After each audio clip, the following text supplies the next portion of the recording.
Hello, and thank you for joining me again. Today I am continuing my journey on keeping to my discipline, releasing one video a week about my trip to Tuktoyaktuk. The overall plan here, just in case you've started to wonder if you're watching these videos in series, is I'm producing them in December of 2024. I know that I'm releasing them a little bit early because I started planning in earnest about March of this year for a trip to Tuktoyaktuk in July/August of 2024. I do this because I don't want to overwhelm you. If you're looking at this video, then you know that there's like all kinds of parts and stuff, tools I may recommend. I want to make sure you got plenty of time to go through and look at the Amazon links that I provide, purchase the tools that you feel like from my list you may or may not need. But overall, I want to provide an organized list of things and activities, places you should go, places you should see if you're similar to me. If not, I'm hoping that this video serves. Maybe you've got a bigger trip somewhere in the Arctic, or maybe you just want to go on a motorcycle trip and you're kind of wondering what self-recovery tools you need or what you need to pack to make sure that you're going to be comfortable. That's what I'm trying to provide here. So today I made a short video of a list of the tools that I took with me for self-recovery, along with a few spare parts. As usual, I will remind you that the information is available via downloadable file on Lost in the Bush, my Facebook group. There is a link in the description. Afternoon, folks, and welcome to my garage. Just wanted to sit with you here for a second and talk a little bit about the tools that I took on my trip. Self-recovery is an important part of this trip. If you paid attention during the last video, you know that me and Stephen were able to stop on the Alcan and help this couple out who had a flat tire on their RV. We were only able to do that. He had some of the tools we didn't have. We had some of the tools he didn't have, but we did have everything that we needed for self-recovery of our vehicle. Now, if you're traveling like me and Stephen did, two people on two separate bikes, only one of you really needs to carry tools. Sorry about that. Police are chasing somebody down the highway outside. Only one of you needs to carry the tools. In this case, it was me. I'm the primary mechanic of the two of us, so it was left up to me. And so I'm going to go through some of those tools now. Probably the biggest danger that you face on the Dempster is a flat tire. Now, we run tubed tires, and so I'm going to go through what I had for those tubed tires. Now, if you do not have tubed tires, you can likely just get away with one of these. Simple little kit, CO2 cartridges, tire repair. There's a million videos on YouTube on how to use these, but you basically clean out the hole. You need to put a piece of rubber on the hole, put a piece of rubber through this piece right here, jam it into the tire with a little glue on it, blah blah blah. Next thing you know, your tire's fine. Moving on, life goes on. Tons of videos on that. This particular one, this V1 tire repair kit, comes with everything that you need in one simple kit. But like I said, I got an Africa Twin. Buddy's got a Gen 3 KLR. We're stuck with tubes. So that means that if we pop a tube, we had extra tubes. So we brought both front tubes, spare rear tube. You're going to need rim protectors. Now, for the sake of this trip, we use these dingy little crappy rim protectors. I'm going to be honest with you, you probably get like 2 uses out of this before it eats through the edge of it, makes it, useless. Much better option are these kinds of rim protectors. I've got 4 of them. This is what I use at home. Adds a little bit more weight, but it's not as compact, and it weighs more, so we didn't take these on the trip. These are fine. They work just fine out in the field, but like I said, you're only going to get 1 or 2 uses out of them before they're basically useless. Next thing is your tire spoons. Now, I've got a pair of metal tire spoons. I also have some combination aluminum tire spoons with wrenches on the end of them, just to save weight. This particular set, I got 3 of these. I brought them despite the fact that they weighed a lot, mainly because they were made of steel. These aluminum ones, I feel like they may have worked. However, we change out a lot of our own tires here in the shop, and so I've noticed that there's a lot of force exerted, and this is just aluminum. Primary reason for this is to save on weight.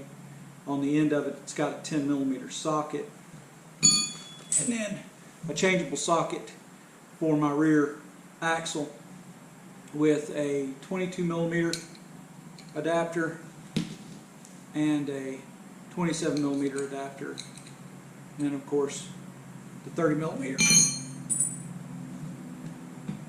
In addition to that, I brought, just in case, some extra little aluminum combination wrenches.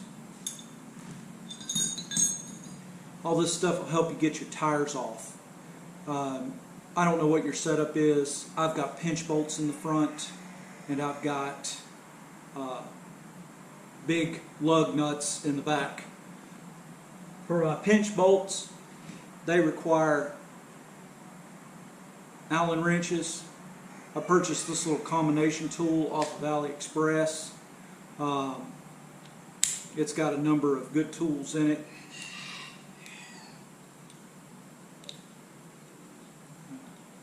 It's got you a little set of wrenches, an 8mm, a 9mm, and a 10mm. And then it's got a 5mm, a 4mm Allen head key, and a 6mm Allen head key for getting your pinch bolts off if you've got an Africa Twin. Real important when you're changing your tools, when you're changing your tires, is being able to break the bead. This was another area where I sacrificed and went super heavy.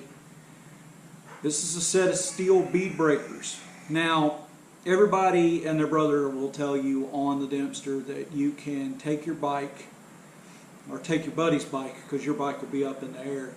Take your buddy's bike and press down on the edge of your tire with the kickstand to his bike. The last thing that me and Steven wanted was a broken kickstand. I know your kickstand's used to holding a 511-pound bike, and surely it'll break the bead on your tire and all this, but I just preferred to carry with me these Volver. You get these off of Temu, straight out of China, at least for the time being. Steel bead breakers. You go down in the tire like such, pop, bead comes off. They do take a little bit of work. As an addition, or as an extra, you have 2 additional spoons. At this point, you'll notice I have 7 spoons.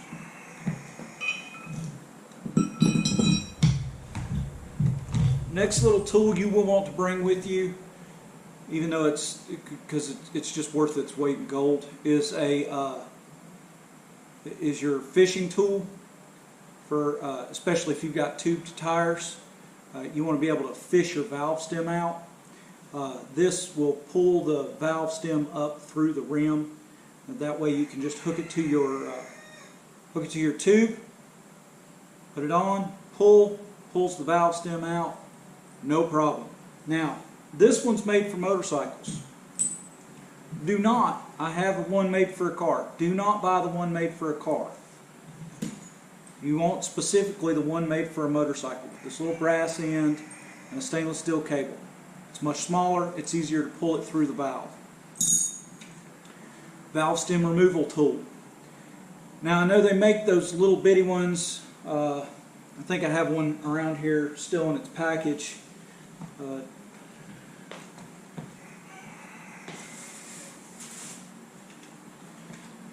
Like this, little valve stem removal tool.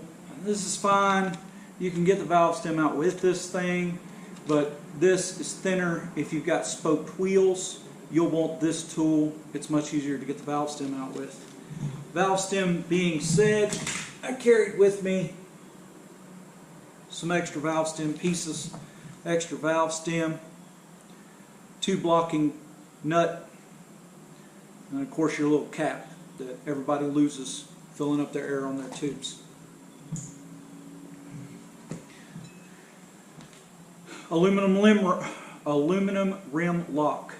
This will keep your tire in place as you push the bead over the rim as you're going around the tire.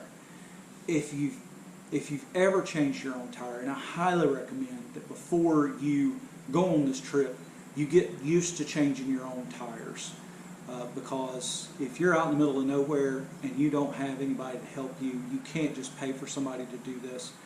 The tow bill, at least for one bike that we saw, that had to go back, he was just north of Eagle Plains, between Eagle Plains and the Peel River. It was $3,200 tow bill to tow him back to the Napa Auto Parts store in Dawson City. So you don't want to pay that if you don't have to, clearly. You want to have these self-recovery tools. Practice. This set that I've got right here is everything you need. Practice with the minimum amount of tools. Some of these tools that I have here, they're very nice to have. A good example of that is the tire centering tool.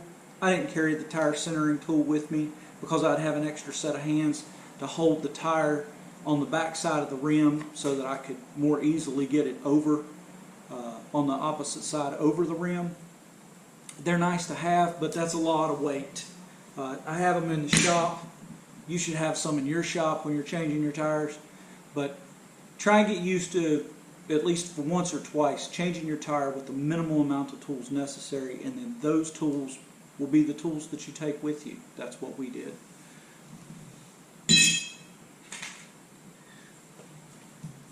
Next, let's talk a little bit about spare parts. I don't like anything. Zip ties are the duct tape of motorcycles. I have duct tape too. I got a little survival lighter. I watched a video on making it. It's got a little bit of 550 cord, some duct tape wrapped around the lighter under the 550 cord. I use this thing a million times. Keep it within reach. Put it in your tank bag. You never know when you're going to need to start a fire with it, or rip you off a little piece of duct tape for something. So you got duct tape, you got 550 cord, you got a lighter. Get your zip ties. These, like I said, duct tape of the motorcycling world. Everybody needs some. Electrical wire. I keep this, you jostle, you bump, you slam into stuff, your bike's going to get rattled to death on the Dempster. This is just a great thing to have with you in case a wire comes loose. You've got some extra wire to connect it. Some bare metal wire. This barely weighs anything, but there's a lot of wire in here. You run out of zip ties, you can use this for whatever you're going to use the zip tie for. If you need it for tying down stuff, if you need something stronger than a zip tie, a little bit of metal wire.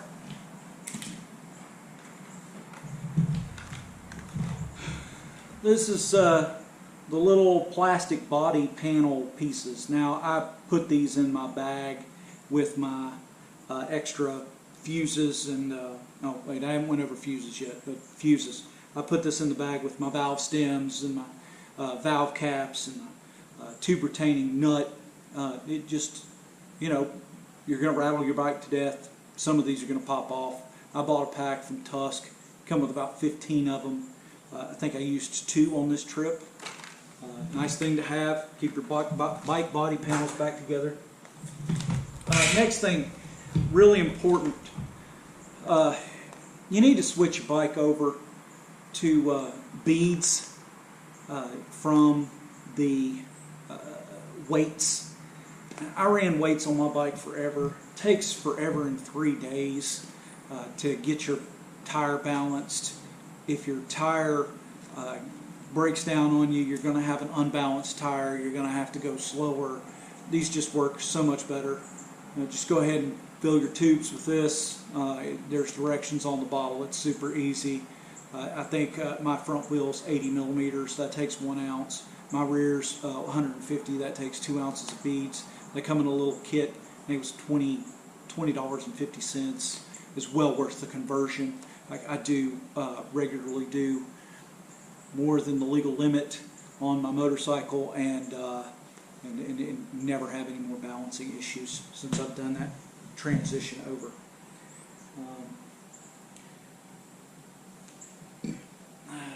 This is a dog bone tool. If you're not familiar with this, you have 8 different wrenches. It goes all the way up from 13 to 19 millimeter. Save yourself weight. It's steel. It's sturdy. It works. That's what's most important. It's steel. It's sturdy. It works. When you're out there, you don't want to think that you can self-recovery and then your tool break. Final spare part item that you're going to want to break is you're going to want to look in your fuse box. I had some 10 and some 15 amp fuses. This is a 25. I didn't want to tear apart my fuse kit for this. Go ahead and check and see what kind of fuses you have, and then carry some spares. Last thing you want is to be stuck in the middle of nowhere because of a 5-cent fuse, and then of course the fuse puller goes with it. Well, that's about the end of it for my self-recovery tools. Hope you've enjoyed this video. I'm going to continue next week. I believe the last video we left off in Faro, headed up through the Carmax to Dawson City. Next week I'll post that video.